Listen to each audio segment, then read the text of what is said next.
if you're here soon, next summer or maybe the summer of 2020, we, UVA, Baptist School of Politics, are going to turn you loose on the world. To jump ahead to the conclusion of all this, look at what you'll be doing. Some of this is on the panel up here. You're going to end up doing interesting, important things. But between now and then, it can feel like, if it doesn't feel like this now, it might in a few months or a year from now, like you're leaving a highway where you know where you're going. You're in a vehicle that works, and you're leaving the vehicle and setting out on foot, maybe into the woods. I felt that way many years ago. But if you've hiked much, so I'm going to go with that metaphor of walking through the woods.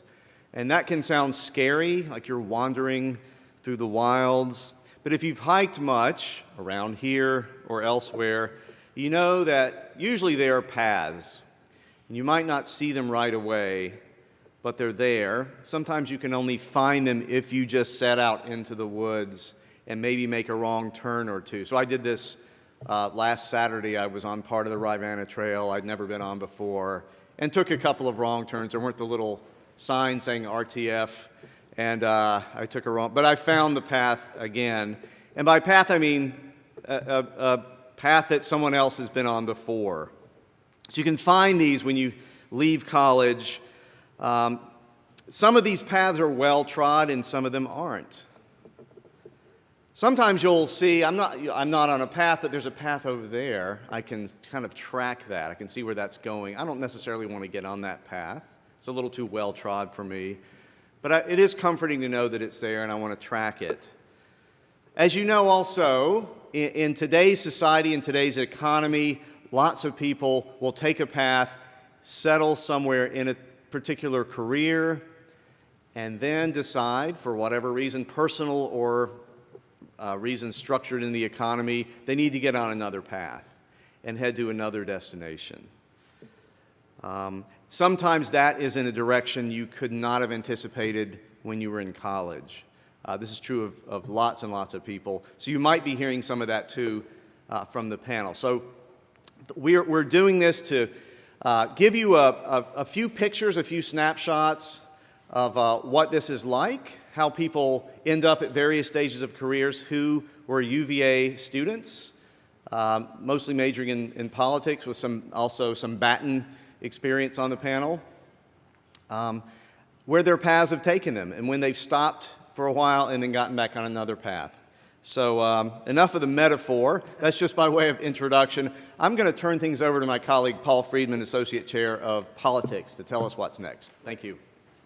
All right, thanks, John. And let me just reiterate John's thanks to everybody who made today possible, especially our panelists. I'm going to let them introduce themselves. I want to thank all of you for coming out, especially those of you in my class. I told you that I would not be taking attendance, but I secretly am in my heart. So I'm so glad that you are all here and you're in for, I think, a treat. As I say, I'm going to let the panelists introduce themselves. I've asked each of them to speak for about 5 or 6 minutes, and then after that, I'll throw some questions at them, and then we will open up things for questions from all of you. And so I'm really pleased Jason Steinbaum, Elizabeth Thomas, Cheryl Stolberg, and David Mrazek have all come back to the university and to share their experiences with all of us. So why don't we start, David, with you. Just introduce yourself, say something about what you do, and importantly, how you got there from here.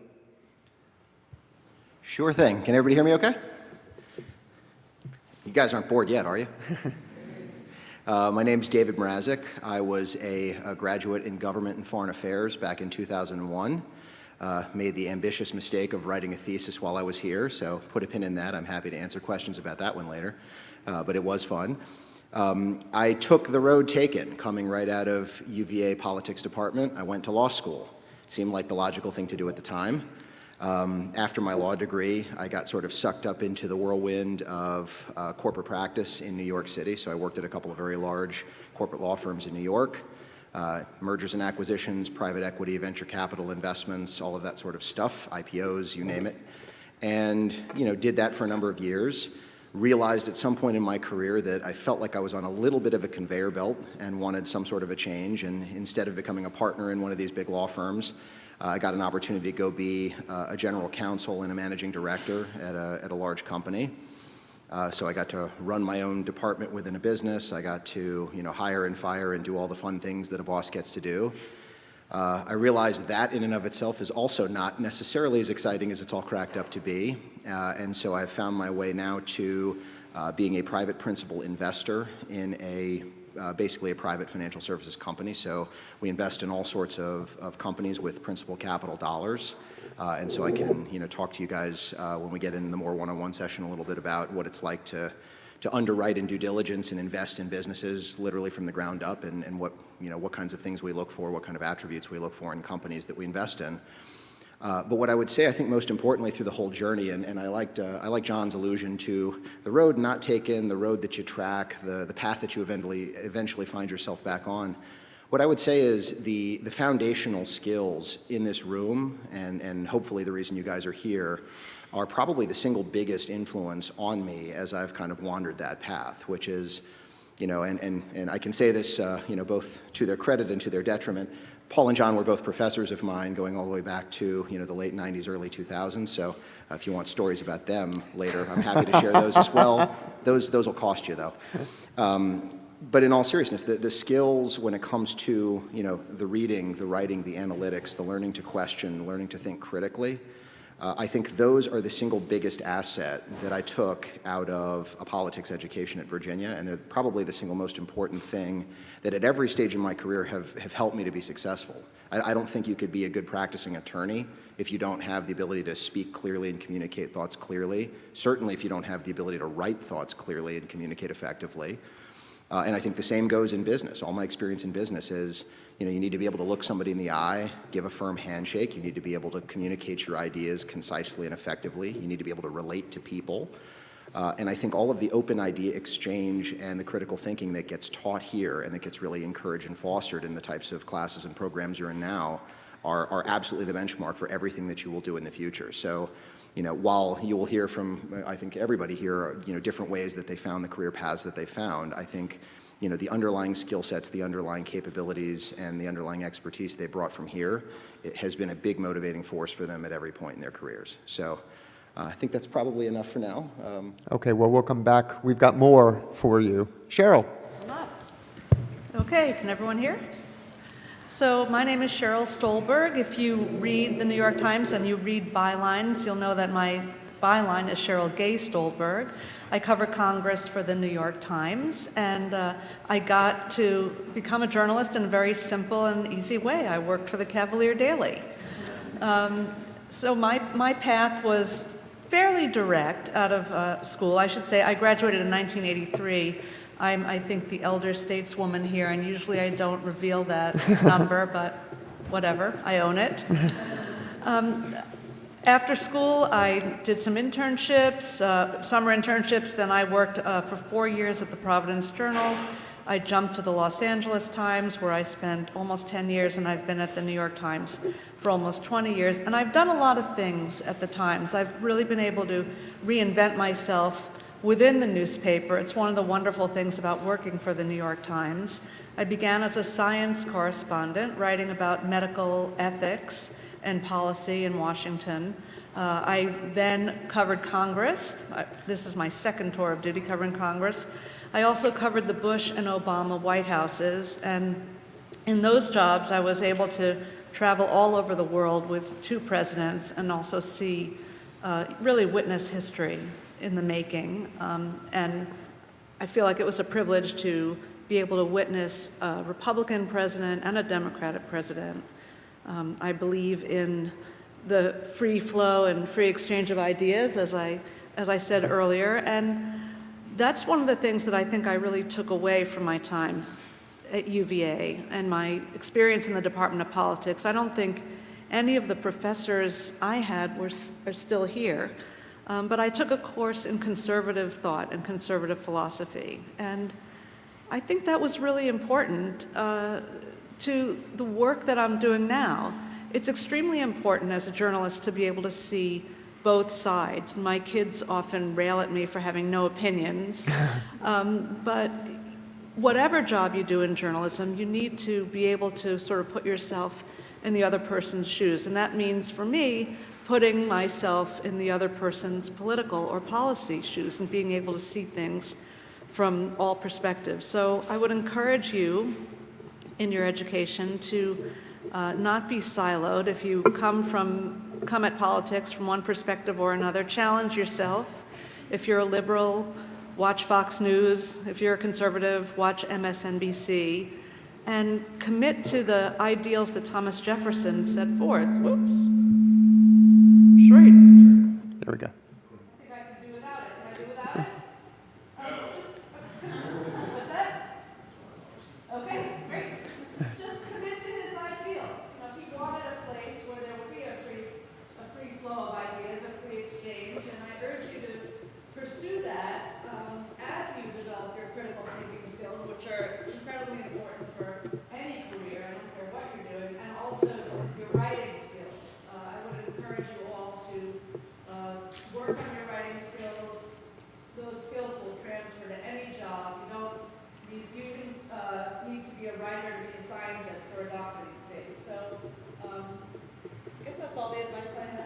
I'll turn it over to Liz, who's about 30 years younger than me. I don't know. I'm Liz Thomas. I'm formerly Minuteman. I just got married this summer, so I don't know if I know anyone in the audience. I think maybe last year was the last year I overlapped with current UVA students, but I graduated in 2015. So I'm still pretty new to the professional world, and I'm enjoying hearing these other panelists talk because it's giving me advice too. But I'm currently the legislative director for Congressman Andy Barr, who is actually a fellow Wahoo. He graduated in 1995, and I think he studied politics as well before he went to law school. So that's been kind of a cool experience, having that UVA connection for me. I studied politics undergrad, and I actually graduated a year early in 2014, and then stayed my fourth year to do the Master's in Public Policy program at Batten. So if any of you have questions about getting a master's degree, I know that's kind of like the trendy thing to do nowadays. If you are thinking about going to grad school right after college, or maybe you want to work for a while and have that experience before you go back, I'm happy to speak about that because I have a lot of friends who've done both. Right out of college, I'd been very involved with politics during my time at UVA, both in local and state politics. I was the state chair of College Republicans, which actually, through that role, I got to be a voting member of the State Central Committee for the Republican Party of Virginia. So through that role, I got very involved in campaigns, and I realized that campaigns really weren't for me. So I door knocked a lot on weekends, and I organized big groups of students to go help, and actually got elected to the National Board of College Republicans, where I helped with a lot of the 2015, 2016 races. So that was a cool experience for me, but it really taught me that campaigns were not my thing. I think I wanted to do more of the policy realm, and campaigns were frustrating to me because they were so focused on numbers and rhetoric and not as much of the actual policy side of things. So I kind of took the total opposite route and decided to work at a think tank my first year out of college/grad school.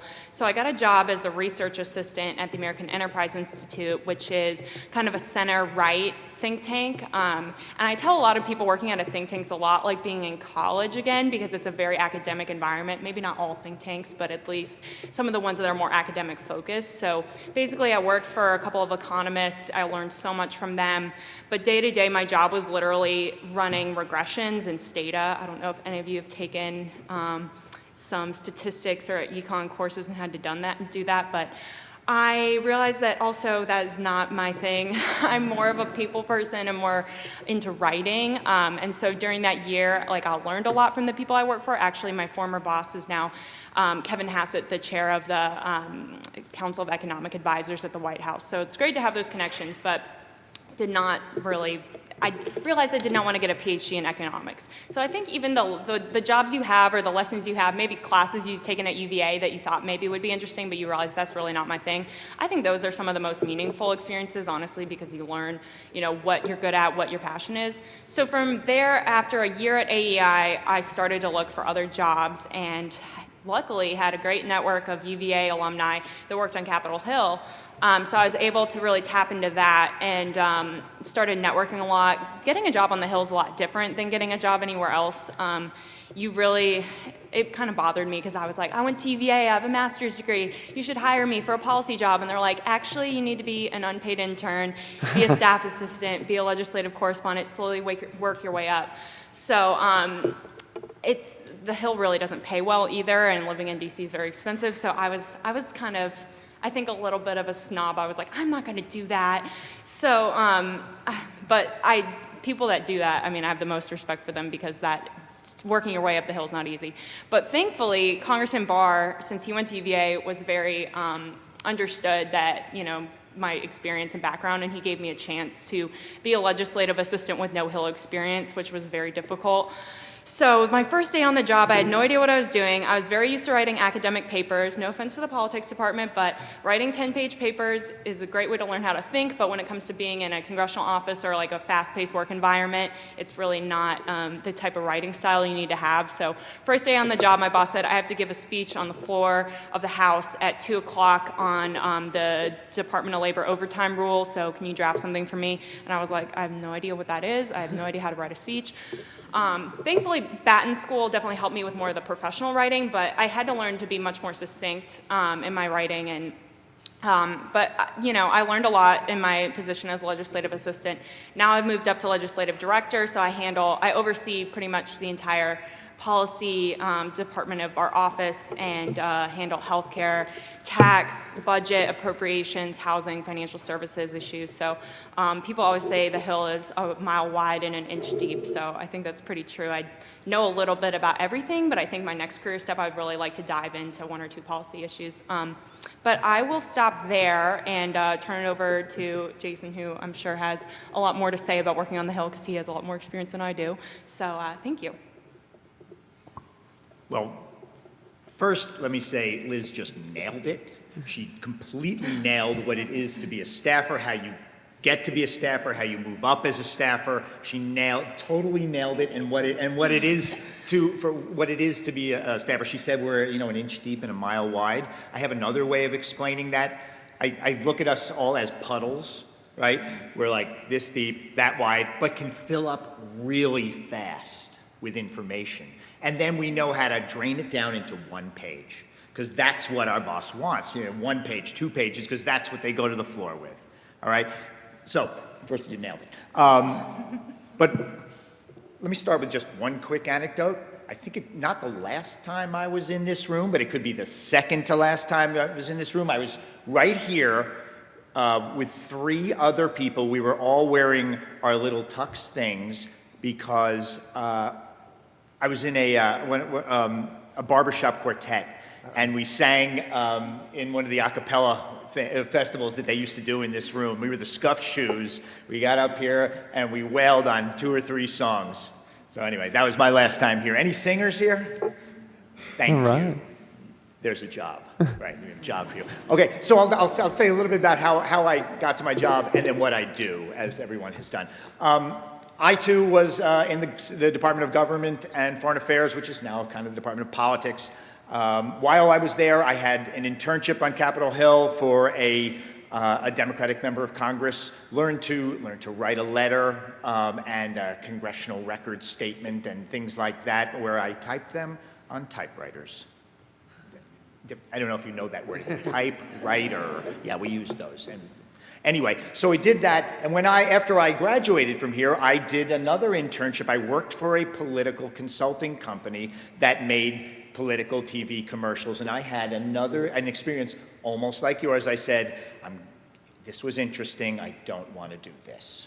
So what did I do? I went off and worked on a campaign. So I did the same thing, and I worked on the Dukakis campaign. I was a field coordinator, meaning we passed out flyers, organized phone calls, do visibility for, I said, the Dukakis campaign, and if you hadn't heard, we lost. We almost won Vermont. I was in Vermont, so we almost won there, but we did lose there too. So that didn't work, and I came to Capitol Hill, and I looked for a job and got one with a senator from Michigan. No, I'm not from Michigan. I have absolutely no contacts with Michigan. But I found a job. I looked on different forms that listed Capitol Hill jobs, and they would say something like, Democratic senator seeks legislative correspondent to handle issue A, B, and C. And I'm like, I have no idea who this is, so I called every single Democratic senator and said, hi, I heard you have a job opening. And most of them said, huh, what are you talking about? And a few of them said, oh, yeah. So I said, oh, is that the legislative correspondent? They said, yes, so I applied. And I was able to get myself into a job. I found a few people who knew them there, and I had them make some calls. So I did that, and several months later, 9 months later, I started law school. And I was there in 1989 and left and did that until they called me back in January of 90 to come back as a legislative assistant, I was like a junior policy job doing foreign affairs, defense, intelligence, and things like that. And I was 24, 23, however old I was at the time. And I had the world's greatest life. I was taking classes, but they wanted me to job share the legislative assistant position. So somebody had just had a baby, and she didn't want to work full time, so they hired me to do the other half of the week. So I was able to hold a full load of classes in law school, which then became law and grad. I did one of these JDMA things, and then I worked until I was done with law school. When I was done with law school, at that point I kind of needed, in law and grad school, I needed like a full-time job. I couldn't keep doing this half-time thing, which was wonderful. So I did the same thing. I heard of a Northeastern Democratic congressman who sought in LA to do foreign affairs because he was really senior on the Foreign Affairs Committee. So I called them all, and I found the job, and I applied, and then I found some people who knew a few people in the office, like you're supposed to do, and get them to make calls on your behalf, and I got the job. And that is my current boss. I work for a guy named Elliot Engel. He's a Democrat from the Bronx. My whole family's grew from the Bronx, and I milked that. I milked that to the point where to this day he still makes fun of me because I didn't really live in the Bronx. So he still kind of makes fun of me for how much I milked my parents and grandparents living in the Bronx. Anyway, so I started as a legislative assistant. I was then moved on to legislative director, which is Liz's position. I then moved on to another position where I ran the Washington office. I've done like every job on the Hill. I don't even know what else they would, but they'll find something for me. I guess I could do something else.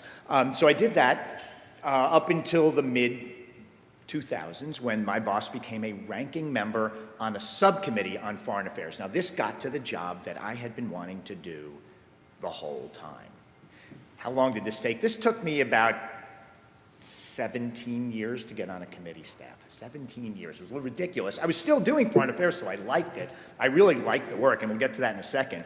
But at that point, I kind of left the personal office and went over to the committee staff, and I was a minority staffer, because the Republicans controlled Congress at the time, and I was the minority staffer for the Western Hemisphere Subcommittee.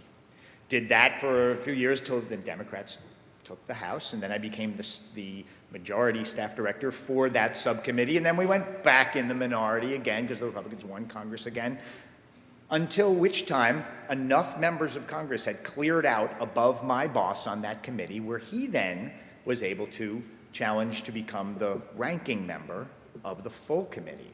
And that is when I moved into my current job where I'm the staff director for the minority or the Democrats on the Foreign Affairs Committee. So that's what I do today.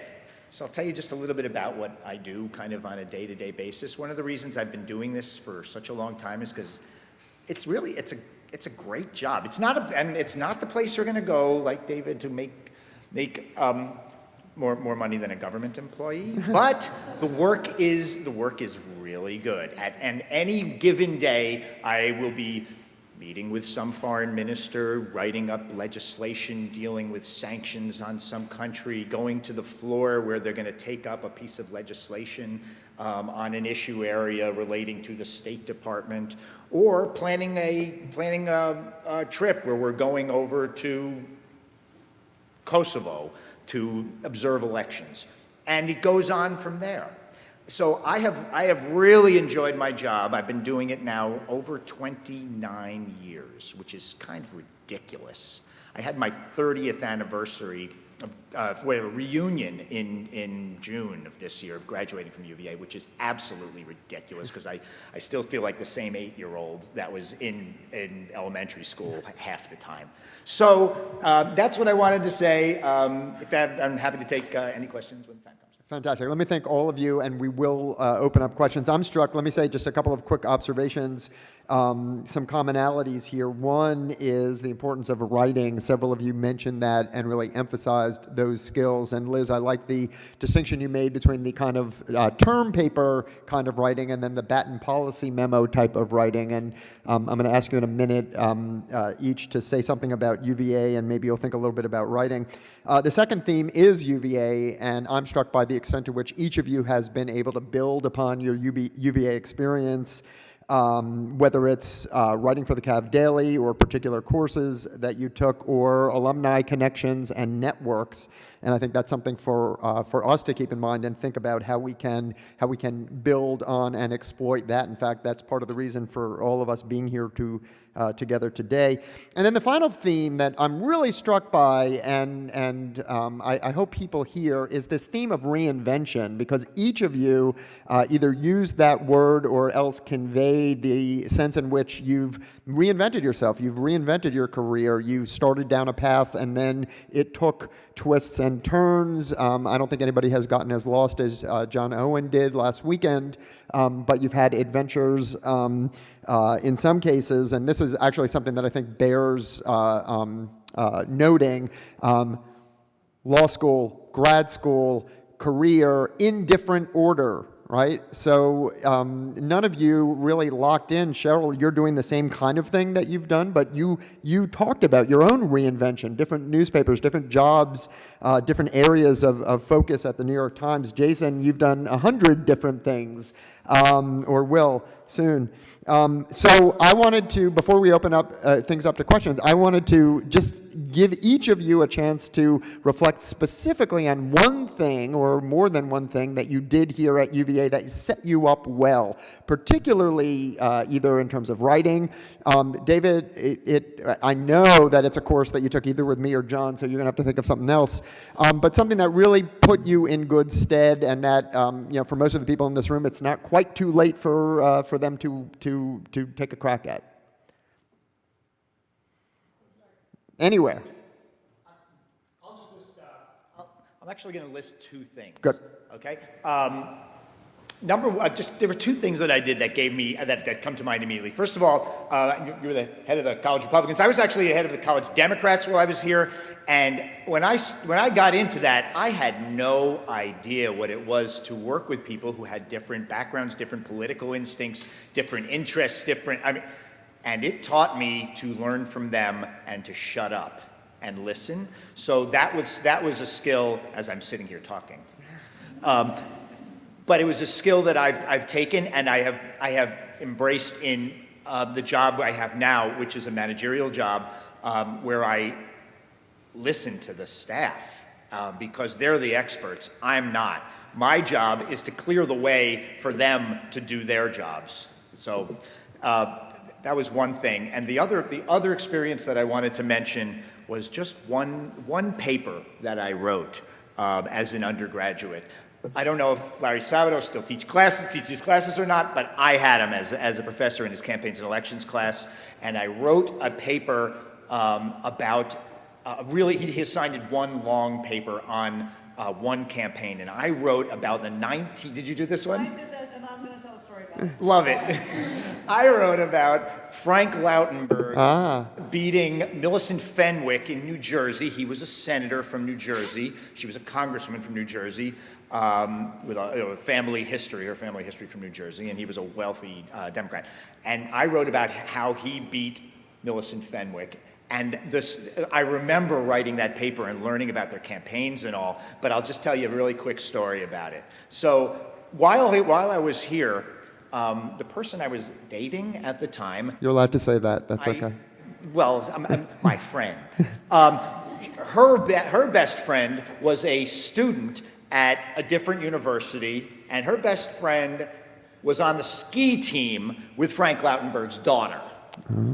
So we end up going to the same place that the Colgate University ski team was involved in something, and it just so happens that Frank Lautenberg, the senator, went out there to be with his daughter. I managed to get myself on a chairlift with him, and all I want to do is talk to him about my paper. And all he wanted to do was not talk to me. That was the whole experience. He just didn't want to talk to me about this paper.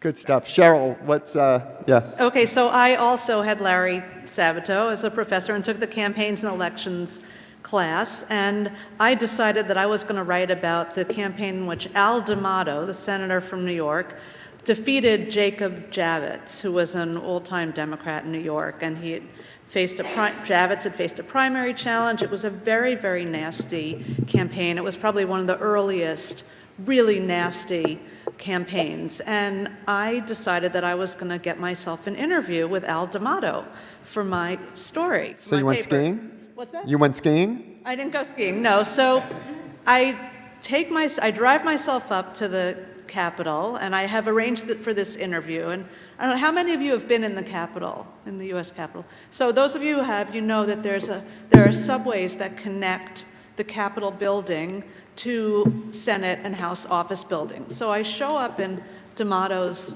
office waiting for my interview, and basically my interview consisted of being rushed onto one of those subways with D'Amato as he was on his way to a vote, and I'm asking him questions, and he was really rude to me.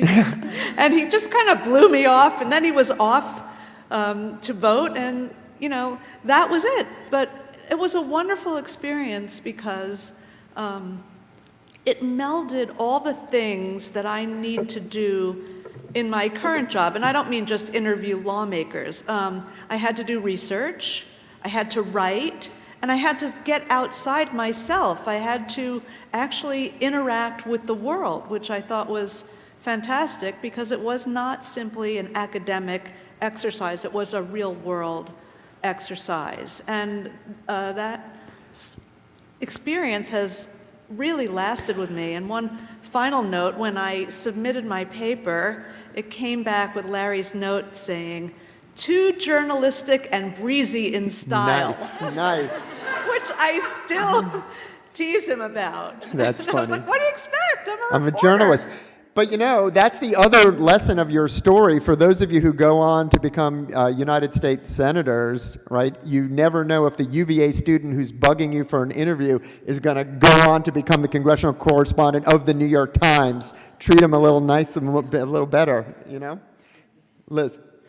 So I can speak a little bit more to the writing and what I learned at UVA and how that translated to the Hill. I kind of touched on this in my introduction, but when I first started on the Hill, I think I underestimated the amount that what I write is going to be a reflection of my boss and a reflection of more than just me. At UVA, there's the honor system. They take academic integrity very seriously, so I had really instilled that in myself. One of the first experiences I had preparing my boss for a hearing, I took a statistic that the committee staff had given us on something related to the hearing, put that into some of my boss's questioning of a witness. So when he gave the questions, it was fine. And then later that day, a reporter contacted our press secretary and said, "Where did you all get that statistic? That doesn't sound right to me, what your boss said." And it turns out that the committee had given me just a totally made-up number, or they weren't really sure what the source was. So that reflected poorly on me because my boss was like, "Well, now I look like an idiot to the media because you gave me a statistic that was bad, and I didn't fact-check it. I just assumed that whatever was given to me was correct." So I think at UVA, you're like, if I screw this up, I get a bad grade, whatever, it's fine. But in the professional world, if you screw up, that could reflect bad on your company. It could get you in really big trouble. not to scare you or anything, but I think I learned to take it a lot more seriously to check my work and everything, because it doesn't just reflect on you. But also just the professional writing style, very different than what you're used to in an academic setting. I think Batten prepared me well for that. I took Jerry Warburg's class on Congress, so that was helpful. He used to work in Congress himself, so he gave us a scenario of, write a memo for your boss if you're driving him to the airport and you have like 15 minutes to brief him on this big national security issue. And within the first month of my job working for the congressman, that was the exact scenario I was in. We were driving him to Reagan Airport to drop him off for his flight, and I had like 15 minutes to prepare him for an event he was going to. And so I couldn't go into this long presentation with a PowerPoint and handouts like you're used to in class. It was, let's get to the point here. Of what he needs to know, like who are the important people at this event, who does he need to talk to, what's the background, what are the political issues at hand, what's his position, what's the party's position, that kind of stuff. So all those things I learned in part from UVA and then putting it into practice, but also just to touch on briefly, the UVA network was great in my Hill search. Other jobs that aren't on Capitol Hill, you may be able to get a job blindly by just applying and going through the interview process, but I think on Capitol Hill and a lot of political jobs, it's who you know. So when I decided to move from a think tank to the Hill, I ended up going on LinkedIn and looking up pretty much like every UVA alum that worked on the Hill, and then everyone who worked at the think tank that I was at that worked on the Hill, and then I'm from Minnesota originally, so everyone who was from Minnesota that worked on the Hill, and then I just blindly emailed them all and got coffee with, I think, 50 people. But then when I applied to jobs, like Jason was saying, Southern, I think my boss's job that I applied for was Southern Conservative member seeks legislative assistant to handle healthcare, and I'm like, I have no idea who that is. But through like emailing the 50 people I got coffee with, I was able to figure out it was Andy Barr. I was able to then talk to my friends that had, worked for people that were on the same committee as him, and then have them all call the office with my resume. So by the time I went to my interview with the chief of staff, they were like, yeah, we've had about 10 people call the office for you. And I was like super embarrassed. But in the end, it helped just to have, people to not only give you advice, but to recommend you or set you up with other people. And you never know like who you're going to run into. Gabriel, who's here, works in the Senate, and we were in the same first year dorm and kind of lost touch for a couple of years, but now have reconnected on the Hill. So it's really a great network. Excellent. David, and then we'll open things up to questions. Yeah, I was actually, it's a great point Liz made about network. I would actually start there and then I'll go back about a specific learning. But the network, I mean, just looking around the room here, you guys are all, smart, capable young men and women. You're probably all going to go out into the world and do interesting things, whether you realize it now or not. Trust me, it'll happen. And you have an incredible network around you, even just looking around this room. I tell anybody that I've interviewed, and I've run training programs for attorneys, I've hired, tons and tons of people over the years, the importance of the network and who you know, and the importance of, if it's in the job searching process, getting a warm handoff from a friendly source, a recognized source, getting a good word put in for you with somebody who's well placed to put in a good word. These are the kinds of things that truly make a difference, and they make job searching in whatever your field is, whatever walk of life you're in, so much easier. So keep in touch with people, keep up your network. It is probably the single most important thing you can do over the course of your career, because you simply do not know who in this room is going to go where. You don't know who's going to do what next. You don't know when all of a sudden somebody that you knew way back when from your first year college dorm or whatever the case may be might be in a position to help you or at least put in a good word for you someplace. So I would definitely say take that to heart. I would say on the social side, we heard about, writing and some of the other critical skills. To me, it's the interpersonal skills that really, frankly, set UVA apart relative to other academic institutions. I think when I see a UVA resume across my desk, I immediately make some inferences about the person. I assume that this is going to be, generally speaking, a well-rounded person, somebody that's not, prototypically speaking, a nerd, but somebody that can, be incredibly smart, bright, gifted, talented, but also able to convey themselves a certain way as a grown human being. And there is a lot of importance in that, especially, like I said, really in any walk of life, but particularly on the business side where I am now. Again, you need to be able to communicate effectively. And I think effective communication means, social norms, social graces, and all sorts of other silly soft skills that people don't really talk about. But if you want to think about what that experience is like, think about your smaller discussion sections, your smaller, more collaborative, I don't know what we call them anymore, whether they're pods or discussion groups or what have you, but any class where you're in a room with 10, 15, 20 students and you have a lot more opportunity to freely exchange ideas, really listening to one another, reading people's body language, seeing how people convey their ideas, seeing how you convey your ideas in response. And most especially when, as I think people have covered, when you're dealing on opposite ends of a spectrum where you may be incredibly left of center, somebody else may be incredibly right of center. Really pay attention to not only how you guys openly engage and discuss, watch each other's body language. Those are the kinds of skills that as you go through life become incredibly important, because regardless of what your line of work is, you're always going to need to be receptive to ideas that aren't your own. You're always going to need to allow people, if you have an idea and if you're clearly conveying something, you don't just want to convey your point. It's not winning an argument. You want to allow people to kind of ride your train of thought and see your way of thinking and allow them to be inclusive and participate in that process. That's how I think people ultimately are successful when they're negotiating, when they're trying to make a deal, when they're in business generally, and probably in virtually any other line of work.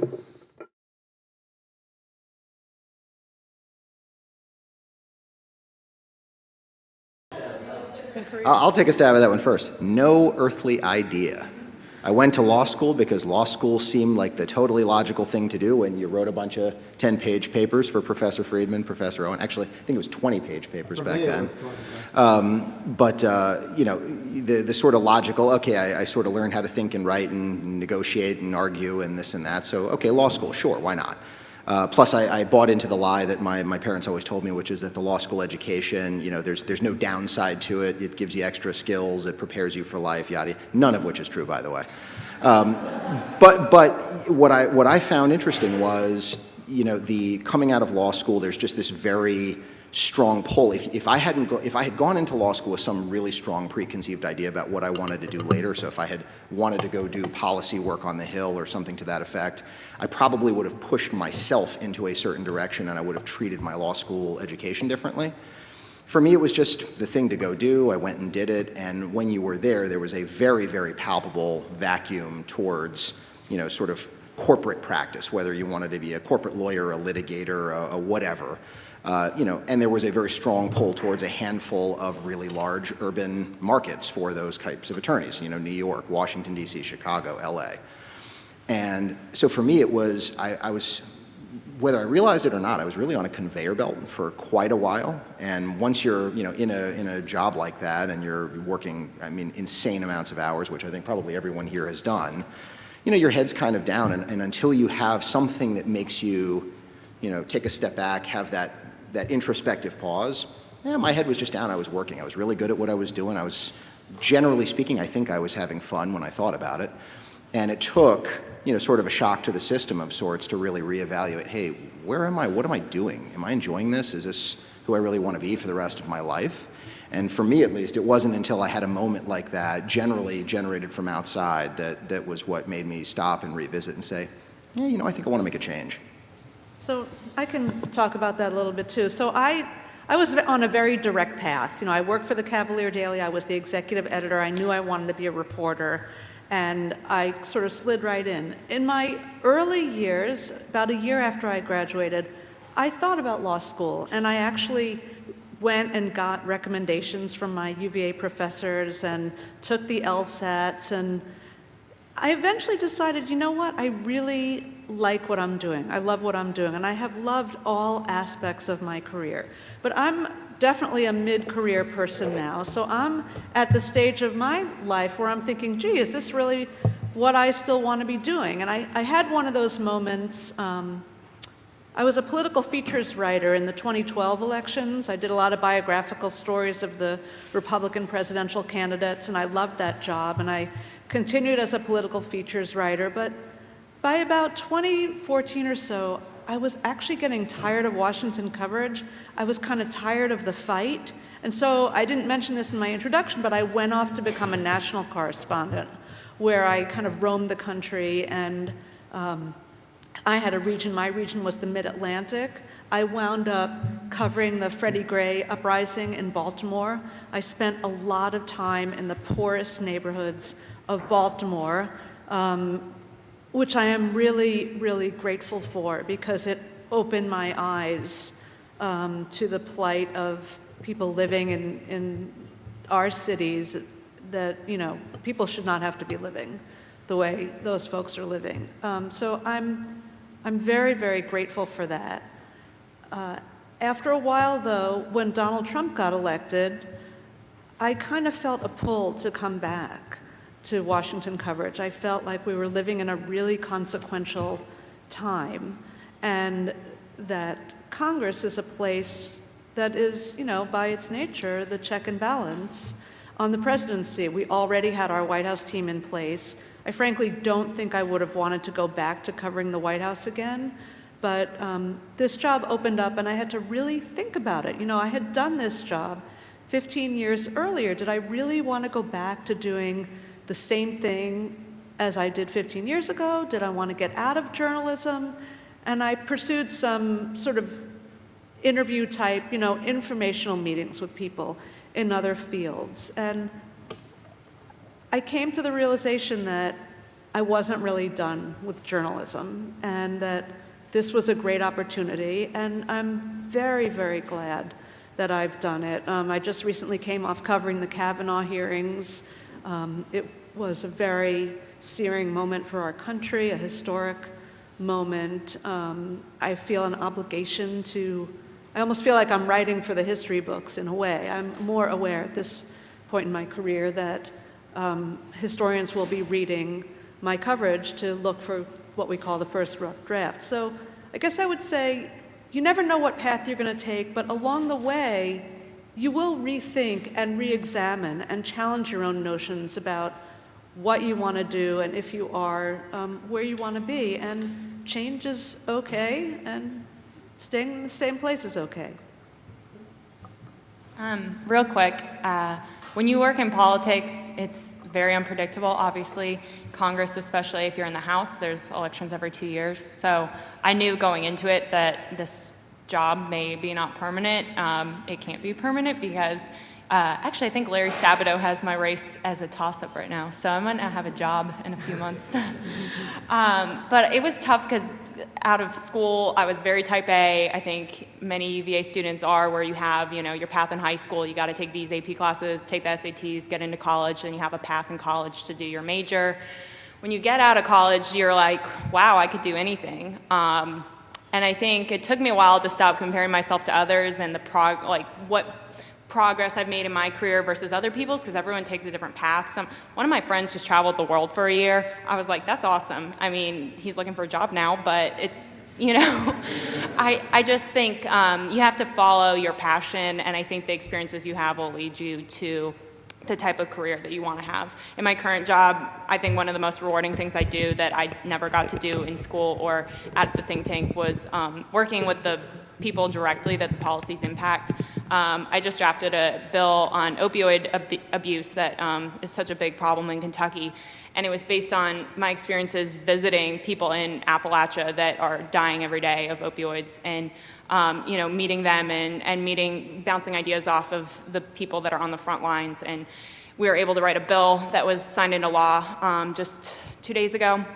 So that was probably one of the most rewarding things for me, is to really see the impact on my work directly. I'm just going to jump in. Kentucky and Appalachia was part of my turf when I was a national correspondent, and I spent a lot of time there too, including in Andy Barr's district with Andy Barr.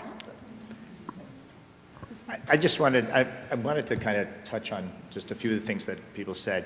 When I was in law school, I saw, felt, and rejected that giant sucking sound toward corporate law. I went to a law school at American University, which had a pretty big public policy component of the classes it took. And when I was done with my first year, when I had to do property and tort law and these things which I just did not like, I went straight over to constitutional law and a lot of the public side of the law, and loved every minute of that. I enjoyed learning about it, enjoyed writing about it.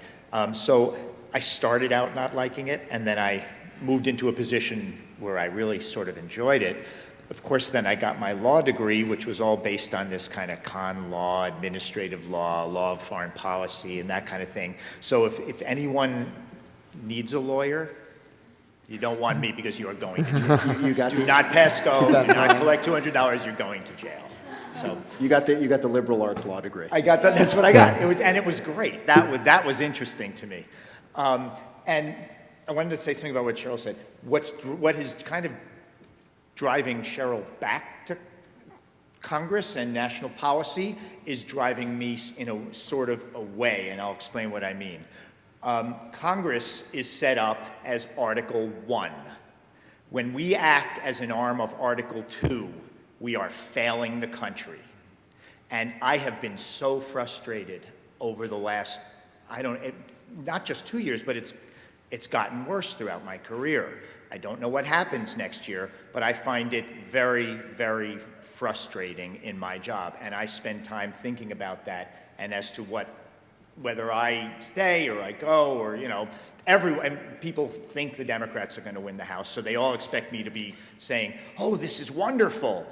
But we'll see. We'll see what happens. We'll see what happens. So, and there was something I wanted to add to what you were saying, but yeah, let's figure out. Good, that's all. That's all. No, thanks. All right, another question. Great. Well, we heard some version of that. Can you say Twitter? It's impacted our job greatly. President Trump has dramatically changed the way journalists in Washington work. At the Times, we had to hire a 6 a.m. person because the president is often up at 6 o'clock in the morning tweeting, and when he tweets, it is an official pronouncement of the White House. He makes news on Twitter, and we cover it. So the fast pace of it, the polarization, some of the things that Jason was referring to have changed our jobs immensely, along with what I would call the digital revolution. We are truly a digital newspaper first now. We don't even have what you would call a front page meeting anymore. We call the newspaper the legacy print product or the Dead Tree edition. But the change in our politics has greatly changed life for me.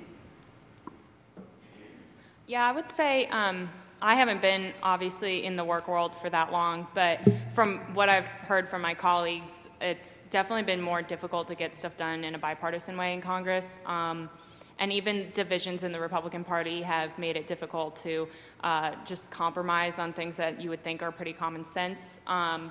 So I think even just committee work, which used to be a little more bipartisan nowadays since there's so much news media covering the speeches and the markups that are going on in committee, it's a lot of people will give speeches that aren't very that don't have a lot of policy content. They're really more for media coverage, and you can tell that, and even on the floor too. So it's just it's a little more difficult to get stuff done. But I think we have accomplished a lot more than the media will like to talk about, at least on the House side. I can't really speak to the Senate.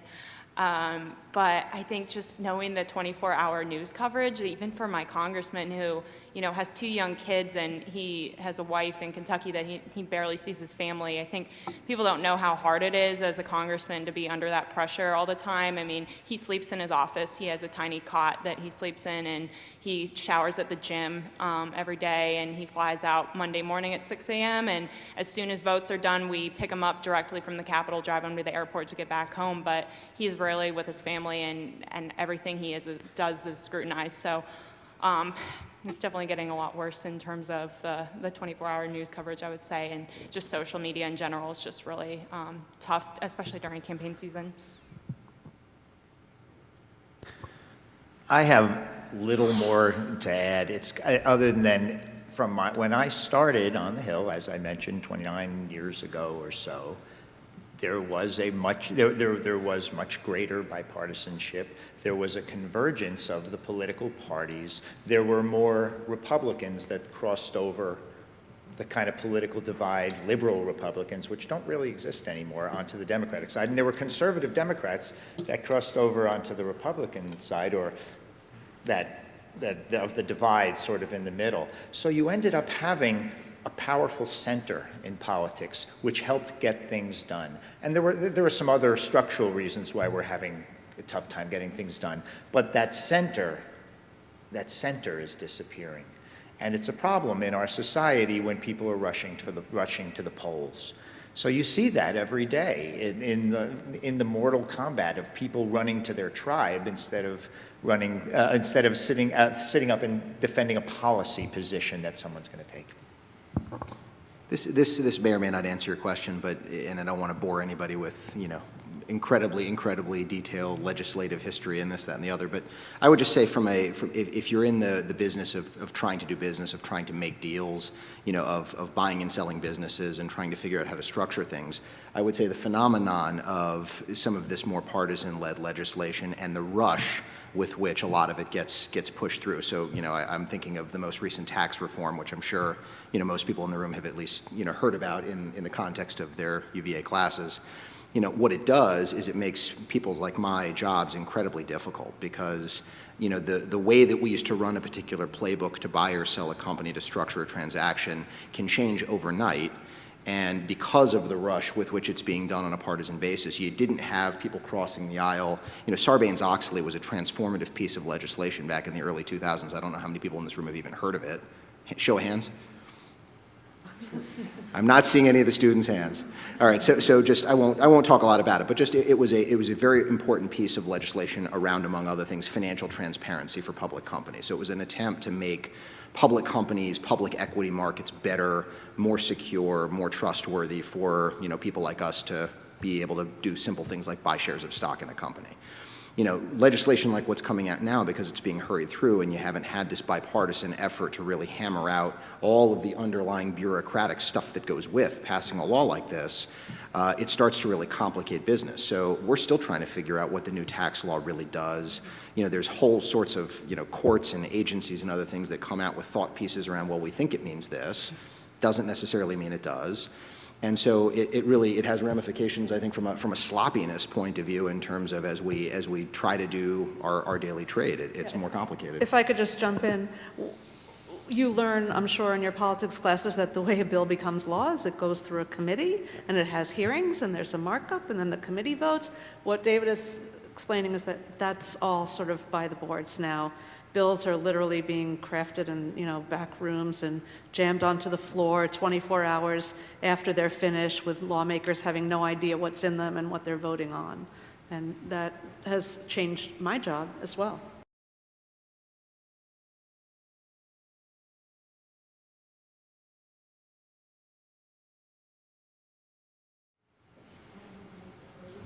I'll take it. Well, it's an interesting question. I didn't have a goal of going abroad to work on foreign policy. I was sort of always interested in the intersection between foreign policy and politics. So it was kind of a natural place for me to end up, if that answers your question. I would just say it never hurts to go abroad. It's a broadening experience, and I don't think it can hurt you. And if you decide afterwards, I can tell you my own daughter. I have a daughter who speaks Mandarin. She has been to China 5 times. She's now only 24, but she went to Washington University in St. Louis, and she was there when Michael Brown was killed, the young African-American boy, and it changed her life.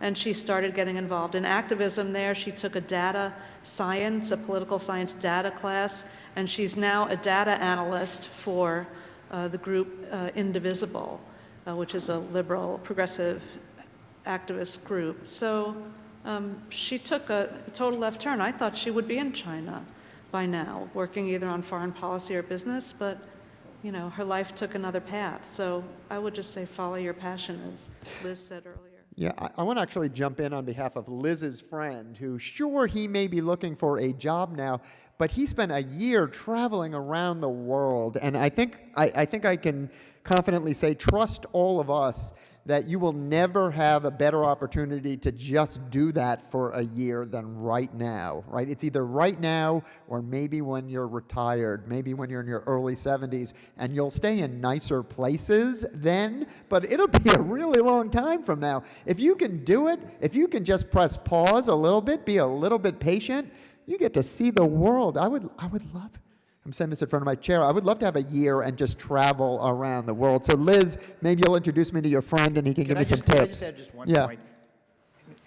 There was only one thing, and honestly, only one thing that I regret about my undergraduate degree was that I did not do a semester abroad. It is the only thing. I would love to have mastered a foreign language. Now I still struggle with my Spanish, and I have to like, what was that again? It's the only thing I regret was not doing that. Ditto.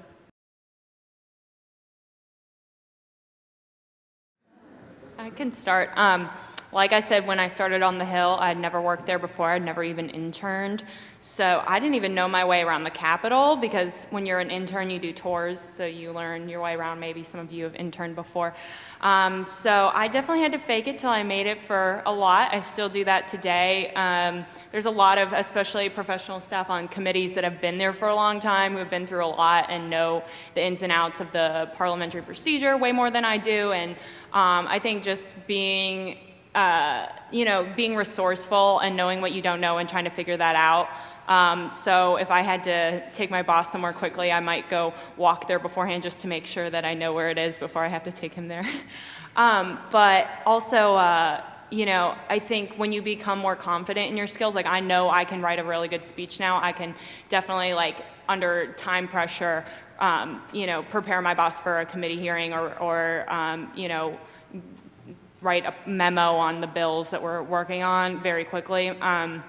I think you learn what you're good at and what you need help with, and then the things that you're not as good at, I would recommend trying to practice those more, maybe undergrad, and then also, now I try to, when we have free time, like in Congress right now, we're in recess for a month, so there's certain policy areas that I'm like, I need to learn more about this because I honestly don't know that much. I'll go to briefings from different think tanks that will come to the Hill. I might get coffee with committee staff that know way more about something than I do, and just always be honing your skills more and always trying to achieve more. Don't get too complacent, I think is important in your career, to always be developing your skills for the next step. I would say just remember that it takes really 6 months to a year, I think, to feel comfortable in any new job. And I think that is true. That was even true with me when I returned to covering Congress. I had a job I had already done, but it had changed so dramatically in the years that I had been gone. First of all, whole new players. I mean, half the senators I knew were either retired or dead. And seriously, I mean, I think of who was in the Senate my first time around: Teddy Kennedy, Arlen Specter, Senator Byrd, Hillary Clinton. They're all gone. And it actually took me time. And an editor said to me, "It'll take you 6 months to a year." And I was like, no. But she was right. So in any new job, give yourself time. Don't pressure yourself. Just remember that you'll work your way into it, and there'll come a moment where you'll feel, wow, I've really got this. I think that's exactly right. I would say almost the same thing from my perspective, which is, fake it till you make it sounds a little bit like an artificial dichotomy to me. You're not really faking it because you've got an underlying skill set that you can always rely on. You know how to read, you know how to think, you know how to research, you know how to talk. Those are really, really important skills. And yeah, you're not going to get it day one. You probably shouldn't get it day one. Nothing in life is really supposed to be that easy. But, you're able to get by on your skill set and with some hard work, and I think that's the case anywhere you go with anything you do. I agree with of course, with those points. But just I wanted to add two things. First of all, ask questions when you get to that new position. Make sure to ask the people who have been around, how do you do this? What should I be doing? How should I be looking at this? How do I frame it? Just ask questions, and they're going to want to help you. And the other thing I wanted to add was that the practice and the 6 months or a year of doing it gets it right. And just one quick story. The first time I had to brief the senator he was going down to a vote, and he said, Jason, come and brief him. And I had never done it before. And when I did it, I started somewhere in the middle. I got to the end, then finished up at the beginning, and he had no idea what I was talking about. And the chief of staff had to jump in and explain what the heck the vote was about, because I blew it. I never blew it again, right? So sometimes you'll screw it up, and you'll learn from it, and you'll get it right, because it's what you do. You'll learn from it.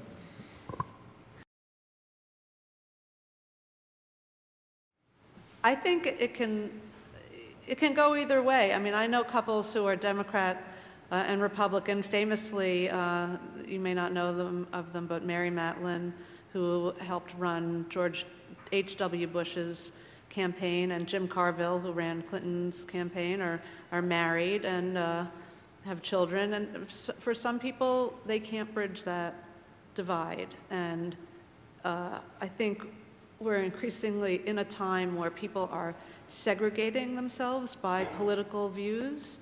You see it at Thanksgiving tables where the subject of politics can't come up. I think that's sad.